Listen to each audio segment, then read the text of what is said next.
aukščiausias balas, kaip supranta, ar ne, tai duočiau 1. 9 balai. Aš manyčiau irgi 8, 9. Sakykime, 8. Ką žinau, kokiais 5, bet taigi čia neblogai. Na, apskritai vyrai moterų nesupranta, moteris vyrų nesupranta, tai yra natūralu. Ir gyventi kartu yra baisiai sudėtinga. Mano labai nuostabus, supratingi ir galingi. Supranta visose situacijose, nes aš tik su tokiais ir bendrauju. Dabar šiuo metu savo aplinkoje tikrai mane supa tie vyrai, kad jie mane supranta taip. Aš tai norėčiau savaitgalį pirties. Jeigu tai jisai sugebės išgauti iš manęs tą norą kažkaip perskaityti, tai labai bus gerai.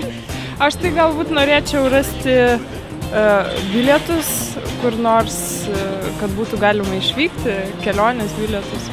Norėčiau, kad sekmadienį atsikėlęs sakytų, einam pavalgysim pusryčius Neringoj, vakare nueisime į, tarkime, Manto akustinį koncertą, o rytoj ryte skrendam į Paryžių kavutės išgerti. Tai būtų labai normalu. Jeigu padarytų, pavyzdžiui, moteriai makiažą gerą kokį, tai čia būtų kažkas aukščiau galimybių ribų. Poelgis, kai tu esi davęs užuominą, kad ir labai seniai ko nori ir jis sugeba tai užfiksuoti, išgirsti ir po kurio laiko tai parodyti, prisiminti ir įgyvendinti. Va, tai būtų, manau, verta 10 balų. Buvo, bet tai galima suskaičiuoti ant vienos pirštų, rankų pirštų. Jo, pas mane dažnai būna. Mano vyriškis pilnas tai manau.